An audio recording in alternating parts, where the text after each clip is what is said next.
Welcome to our channel Speak with Ramesh। हमारे channel को subscribe करें, बेल आइकन पर प्रेस करें और ऑल पर क्लिक कर लें ताकि आने वाली हर वीडियो की नोटिफिकेशन आप तक पहुंच जाए। Hi everyone, welcome to our YouTube channel Speak with Ramesh with another fantastic video। आप सभी ने हमारी सबसे पहली वीडियो को बहुत प्यार दिया, बहुत सपोर्ट किया, उस सब के लिए आपका तहे दिल से शुक्रिया।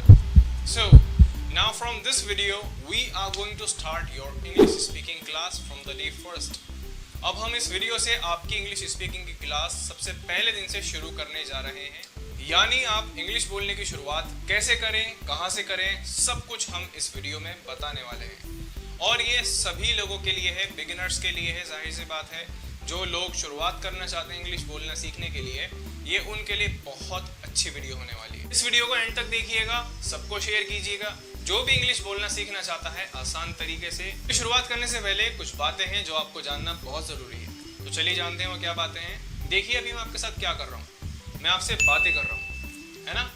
मैं आपसे बातें कर रहा हूँ और मैं आपसे हिंदी भाषा में, हिंदी लैंग्वेज में बातें कर रहा हूँ। तो यहाँ पर सीधी सीधी एक सिंपल सी बात हमें समझ में आती है कि अगर हमें किसी से या आपस में बातचीत करनी है तो हमें कोई ना कोई सी लैंग्वेज या कोई ना कोई सी भाषा आनी चाहिए। Now let's talk about English. अगर हम इंग्लिश की बात करें तो जाहिर सी बात है, अगर हमें इंग्लिश में बात करनी है तो हमें इंग्लिश लैंग्वेज के बारे में नॉलेज होनी चाहिए। और हमें नॉलेज है, हमें वर्ड्स पढ़ने भी आते हैं, लिखने भी आते हैं, समझ भी आते हैं, सेंटेंसेस भी बनाने आते हैं, बट हमें बोलना नहीं आता। इसका रीज़न सिर्फ ये है कि हमारा एनवायरनमेंट नहीं है इस तरह का, हमारी फैमिली इस तरह की नहीं है, हमारी बैकग्राउंड इस तरह की नहीं है। हमें समझ आती है बट बोलनी नहीं आती। तो आज हम यही सीखेंगे कि इंग्लिश में बोलने की शुरुआत कैसे करें। देखिए अभी अभी मैंने आपको बताया कि हमें आपस में बातचीत करने के लिए किसी भी भाषा की ज़रूरत पड़ती है। ध्यान से सुनिएगा, हम डिस्कस कर रहे हैं बातों के बारे में। अच्छा, हम बातें किस फॉर्म में करते हैं, किस रूप में करते हैं? सिंपल सी बात है, हम बातें सेंटेंसेस के रूप में करते हैं। देखिए जैसे अगर मैं कहूँ कि मेरा नाम रामेश है, तो ये एक सेंटेंस ही तो है ना। अब सेंटेंसेस किससे बनते हैं? आप सबको पता है कि सेंटेंसेस छोटे छोटे वर्ड्स से मिलकर बनते हैं। जैसे यहाँ पर मेरा एक अलग वर्ड है, नाम अलग वर्ड है, रामेश अलग वर्ड है और है अलग वर्ड है। और ठीक इसी तरह वर्ड्स भी छोटे छोटे लेटर्स से बनते हैं। देखिए मैं आपको बताने जा रहा हूँ कि इंग्लिश की शुरुआत करने के लिए हमें कुछ सिलेक्टेड वर्ड्स की ही ज़रूरत पड़ती है। आप सभी ने डिक्शनरी देखी होगी, वो कितनी मोटी होती है। हमें उन सभी वर्ड्स की ज़रूरत नहीं है, हमें सिर्फ कुछ ही सिलेक्टेड वर्ड्स की ज़रूरत होती है इंग्लिश की शुरुआत करने के लिए।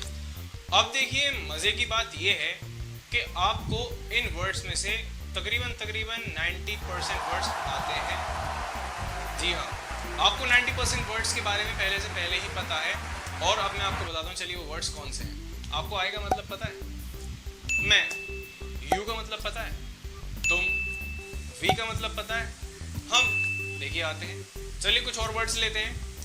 माई का मतलब पता है, मेरा, योर का मतलब तुम्हारा, व्हाट का मतलब क्या, व्हेन का मतलब कब। तो देखिए आपको ज़्यादातर वर्ड्स आते हैं। 90% मैंने इसलिए कहा है क्योंकि आपको कुछ वर्ड्स हैं जो ज़रूर आपको नहीं आते होंगे, वो अब मैं आपको बताने जा रहा हूँ। अब देखिए इंग्लिश की शुरुआत करने के लिए जो सिलेक्टेड वर्ड्स हैं ये ज़्यादा नहीं है, ये सिर्फ 50 से 60 हैं। जी हाँ, there are only 50 to 60 words to start your spoken English.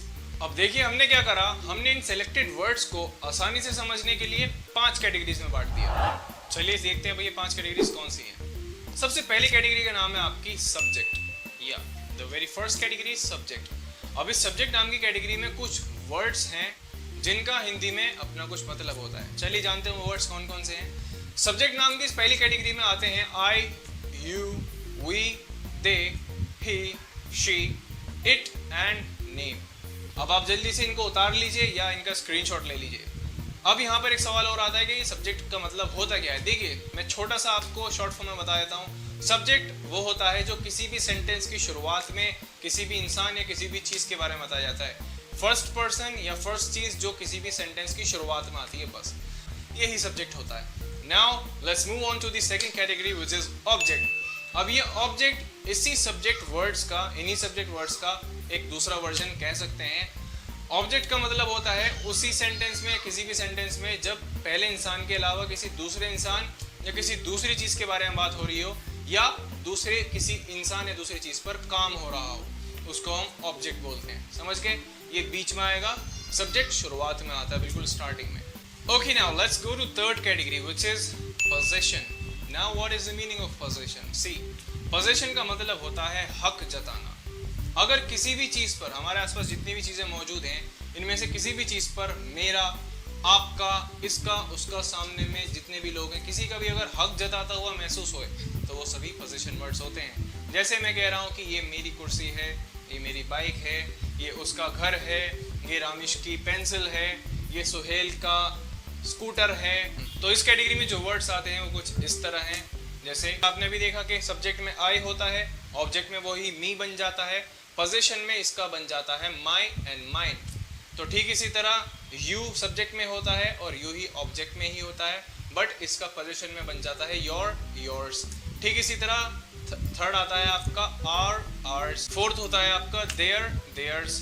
Fifth होता है आपका हिज, हिज। दोबारा लिख सकते हैं आप, नहीं चाहे तो नहीं लिखें, दोनों सेम ही है। हर, हर। अब इट नाम का जो ये वर्ड है, यहाँ पर आपको इट के साथ एस लगाना होगा और नेम में ऊपर एक कॉमा लगता है जिसे हम अपोस्ट्रोफी बोलते हैं, और ये अपोस्ट्रोफी लगकर एस लग जाएगा।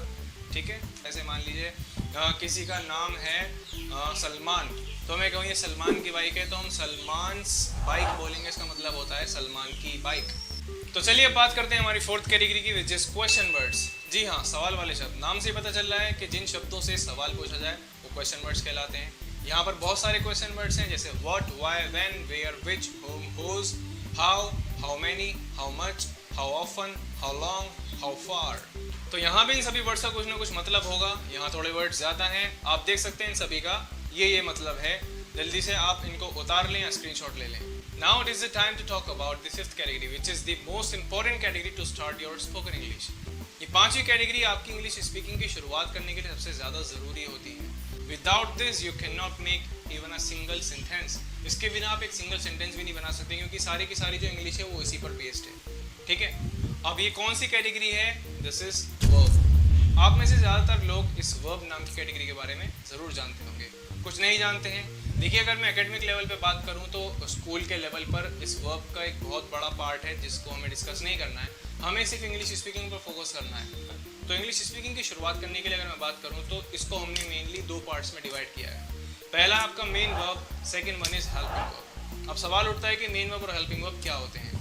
Let's talk about main verb first. सबसे पहले मेन वर्ब की बात करते हैं। सी, अगर आपसे कोई सवाल करे कि भाई मेन वर्ब क्या होता है, then you will just have to say main verb का मतलब दुनिया के जितने भी काम, दुनिया के जितने भी काम, यानी आना जाना, खाना पीना, चलना उठना, बैठना, हंसना रोना, उड़ना, हंसना रोना, जितने भी काम है सभी मेन वर्ब में आते हैं। सिंपल सी बात। अब ये काम है कितने? जाहिर सी बात है भाई, दुनिया में बहुत सारे काम हैं, अनलिमिटेड हैं, तो ये काम अनलिमिटेड है। ठीक है, अब इन सभी कामों की चार फॉर्म्स, इंग्लिश में चार फॉर्म्स या हिंदी में चार रूप कह लीजिए, चार फॉर्म्स या चार रूप होते हैं जिन्हें हम कुछ इस तरह से डिनोट करते हैं। First form, second form, third form, fourth form या आईएनजी फॉर्म। फोर्थ फॉर्म को ही हम आईएनजी फॉर्म भी कहते हैं। हमने एक काम लिया, जैसे मान लीजिए मैं कह रहा हूँ आना, आने को हम बोलते हैं कम।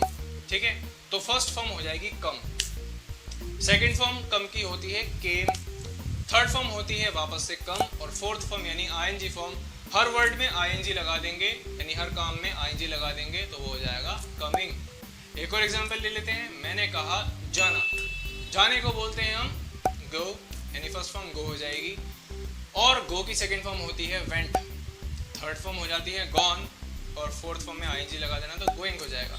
सिंपल सी बात समझ आई आपको। मेन वर्ब यानी दुनिया के जितने भी काम, ये सभी काम अनलिमिटेड हैं, और इन सभी अनलिमिटेड कामों की चार फॉर्म्स होती हैं। First form, second form, third form, fourth form या ING form. Now let's talk about helping verb. Helping verb क्या करती है? देखिए, नाम से पता चल रहा है हेल्प का मतलब मदद करना, यानी ये हेल्पिंग वर्ब्स मदद करती हैं। किसकी मदद करती हैं? मेन वर्ब्स की मदद करती हैं। अगर आपसे कोई सवाल पूछे हेल्पिंग वर्ब्स क्या करती हैं, तो आपको कहना है कि हेल्पिंग वर्ब मेन वर्ब की मदद करती हैं। अब ये हेल्पिंग वर्ब है क्या, इसमें कितने वर्ड्स हैं? टोटल हेल्पिंग वर्ब्स में 24 वर्ड्स होते हैं, 24 वर्ड्स होते हैं। तो अब ये 24 वर्ड्स बहुत ज़्यादा हैं, इसलिए हमने इनको भी आसानी से समझने के लिए कुछ कैटेगरीज में बांट दिया। चलिए आइए बात करते हैं उन कैटेगरीज की। जैसे पहला है आपका बी। बी एक वर्ड नहीं है, यहाँ पर ध्यान रखिएगा। इस बी नाम के वर्ड को हमने एज अ कैटेगरी यूज किया है। फॉर एग्जाम्पल, जैसे बर्थडे का केक आता है, वो किसके अंदर आता है? बॉक्स के अंदर, तो उस बॉक्स का नाम बॉक्स होता है, और हम क्या खाते हैं? केक खाते हैं, बॉक्स नहीं खाते। ठीक इसी तरह ये बी नाम का जो वर्ड है एक बॉक्स है, इसके अंदर वर्ड्स हैं, हमें वो वर्ड्स खाने हैं, यानी वो वर्ड्स का इस्तेमाल करना है। इस बी से हमें कुछ लेने देने नहीं है। फिर पहली कैटेगरी नाम है बी। इस बी नाम की कैटेगरी में आपको 7 हेल्पिंग वर्ब्स मिलती हैं, वो हैं is, am, are, was, were, will और शेल। ठीक है, now there is no use of shall in modern English. अब मॉडर्न इंग्लिश में शेल नाम की इस हेल्पिंग वर्ब का यूज नहीं होता, इसलिए इसको काट दिया है। सेकंड कैटेगरी का नाम है डू। डू नाम की इस कैटेगरी में 3 हेल्पिंग वर्ब्स हैं, डू, डज, डिड। ठीक है, थर्ड कैटेगरी का नाम है हैव। हैव नाम की इस कैटेगरी में भी 3 हेल्पिंग वर्ब्स हैं, हैज, हैव और हैड। ठीक है, अब बारी आती है आपकी फोर्थ कैटेगरी की, विच इज मॉडल्स। जी, कुछ लोग इसको मॉडल्स कहते हैं, कुछ इसको मॉडल्स कहते हैं, बट फाइनली इसको मॉडल्स बोला जाता है, ध्यान रखिएगा। ठीक है, मॉडल्स नाम की इस कैटेगरी में आपके जो वर्ड्स हैं वो हैं 13 - 2। मॉडल्स होती हैं आपकी 13 - 2 = 11। टोटल होती हैं ये 13, बट 2 माइनस हो जाती हैं। वो कैसे?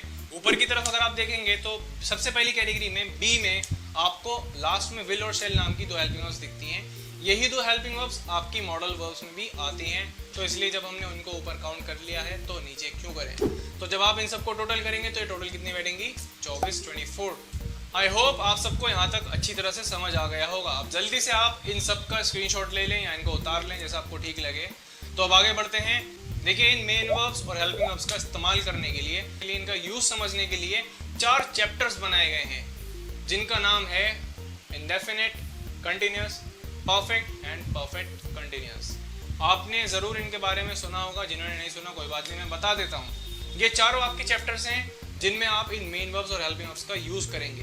अब देखिए, बात यहाँ पर कुछ ऐसी होती है कि आपने बचपन में सुना होगा indefinite tense, continuous tense, perfect tense and perfect continuous tense.